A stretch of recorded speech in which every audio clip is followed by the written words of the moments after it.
Hey everyone, I'm back again with another one of these boxes of Yu-Gi-Oh cards. This one I'm quite excited to open. It's pretty similar to the last one I got, so it's got a lot of first edition classic cards in it. But most of the cards are from different sets though.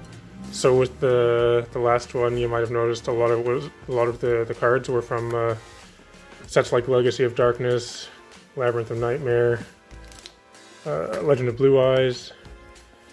This box is hard to open. Come on.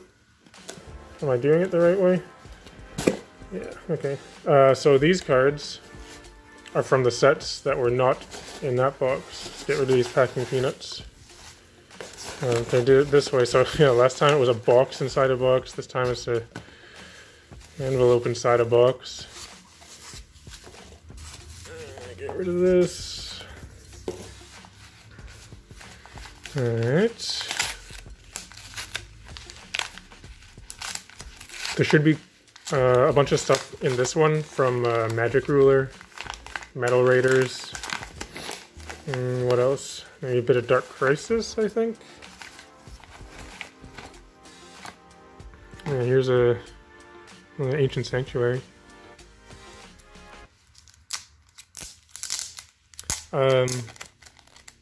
I'm pretty excited for the Magic Ruler and Metal Raider stuff though, because those sets, it's getting pretty hard to find first edition decent condition cards from those sets.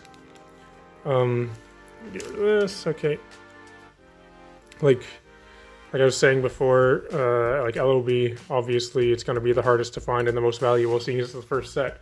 But with Metal Raiders and Magic Ruler, I feel like they're going to get there too. They're sort of undervalued, like a little bit. Some of the cards might actually be overvalued, but as a whole, I feel like they have a lot of room to grow, especially Magic Ruler, because I mean it's a very early set, but at the same time you can get first edition like near mint ultra rare cards for like $30, maybe even a little bit less. So I just wanted to get a lot of those cards while the price is still fairly reasonable. Let's start off with these though. So some Ancient Sanctuary, got Curse of Anubis. These should all be in pretty decent shape. This Mazera Deville. Just a couple Ancient Sanctuary there. Some Dark Crisis, Mirage Knight. I think almost all the cards in this lot are first edition. Berserk Dragon.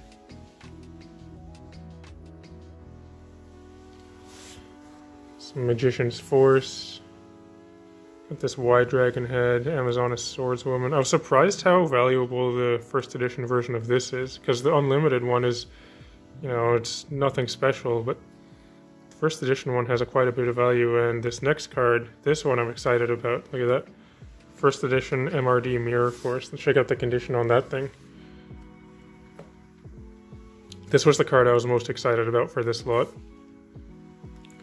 Should be in pretty nice shape. It was listed as played, but played can mean a lot of different things, and right now the front looks perfect. How's the back look?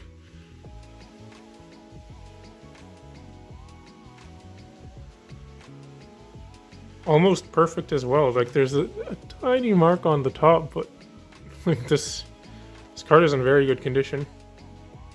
And this one, I have a little story about Mirror Force. It's just this card brings back a particular memory for me, because I remember when Metal Raiders was brand new, keeping in mind it's the second set ever of Yu-Gi-Oh cards. The game was still pretty new, and I think I was like 13 years old at the time, and back then I didn't really know, like most people didn't really know the full rules.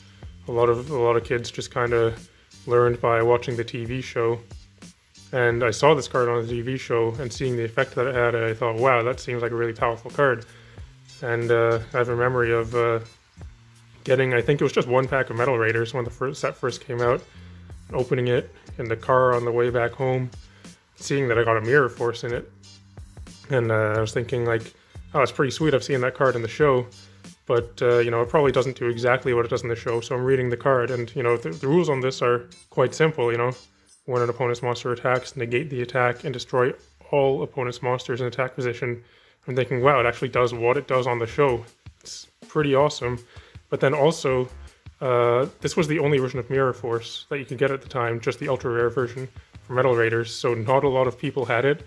And in my group of friends, I was the only person who had managed to get a Mirror Force, just because I opened one in a pack. So for a while, I was able to just wreck everyone with Mirror Force, and I didn't have to worry about playing around it because nobody else had it. So it's cool to have this in first edition, and also in very nice condition. Here's another first edition MRD card, Suijin. Some of these guys are pretty valuable, actually, these Gate Guardian pieces. I think that's the only one that I have in first edition at the moment. Here's a Magician of Faith. It's a very iconic and powerful card. Awesome to have this in first edition. Got some Magic Ruler stuff here now. So like I was saying, I feel like Magic Ruler in particular is kind of undervalued as a whole. I think the reason for that is it seems like, I don't know what the story is, but I heard something about there being just more of it. Like there was a lot more first edition available. I don't know the details exactly, but anyway, we got a first edition MRL Relinquished. Delinquent Duo. It's awesome. Delinquent Duo, for the longest time when it was new, I don't think that many people played it, just because nobody realized, well, some people realized, I'm sure, but a lot of people didn't realize just how powerful this was. I did play it for a little bit. I had a hand disruption deck. I think this was limited to, I don't know if it was even limited at all at the time, I can't remember. It might have been limited to 1 or 2, but I played it for a little bit. I like to switch up my decks pretty frequently when I played, though. So I only played it for probably, like 2 or 3 weeks. Black Pendant. Toon World is a very iconic one. Snatch Steel, that's another card where I feel like people didn't really catch on to quite how good it is. For quite a while, actually.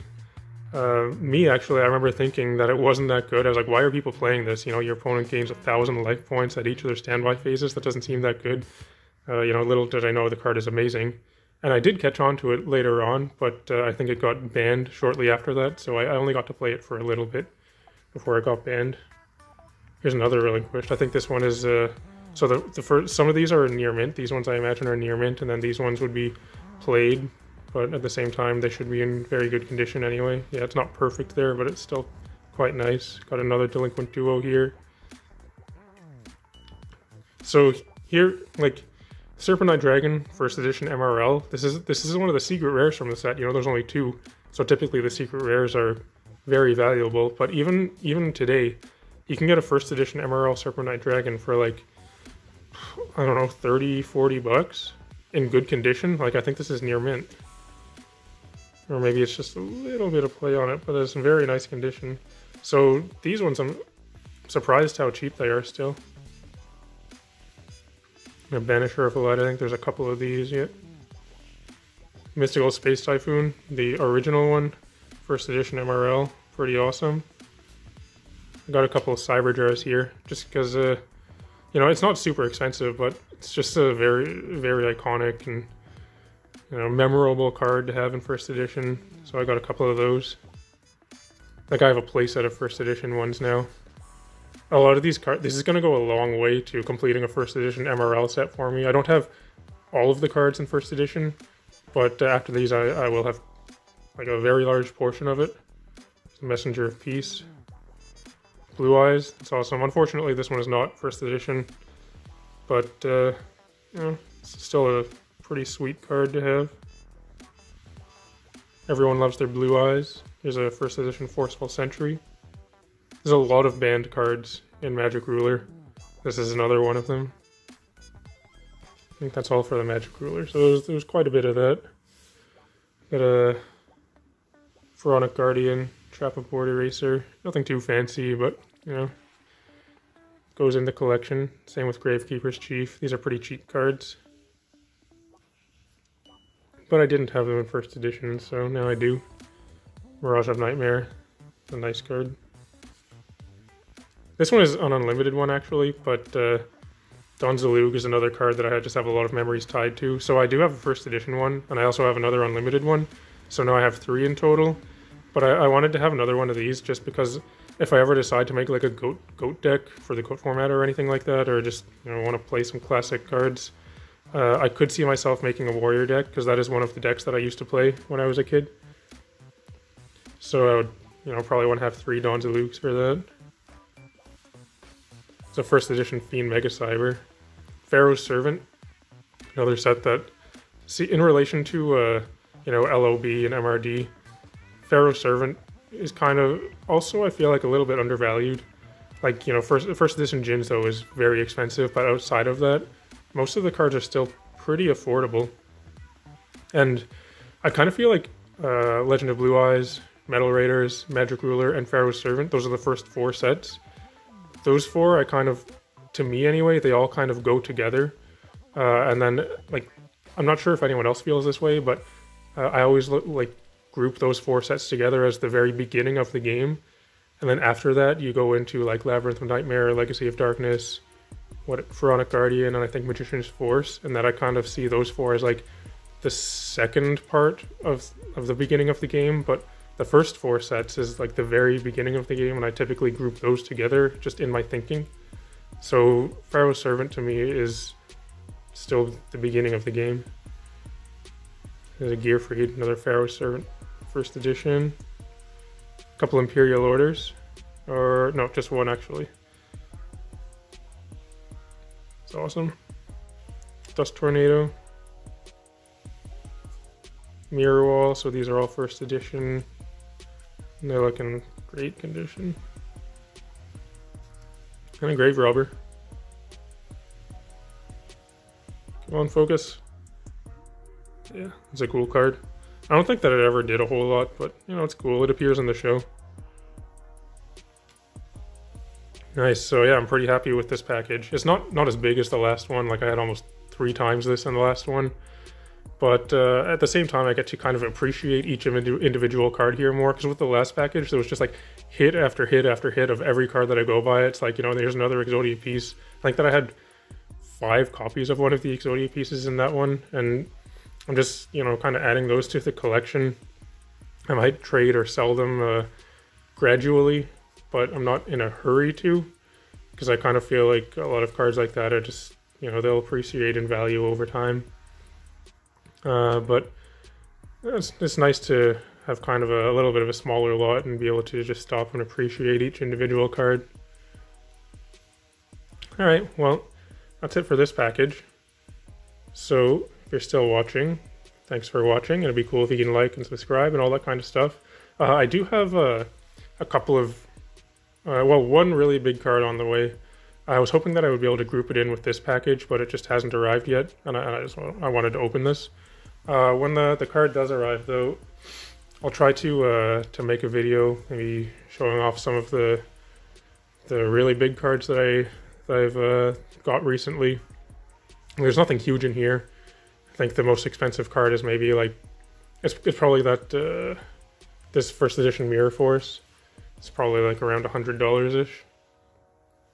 So it's not cheap, but it's not huge. But there's a couple of really valuable cards I like to show you. So I'll make a video for that too, I think. So if you're interested, keep an eye out for that. But yeah, thanks for watching, and I'll talk to you later.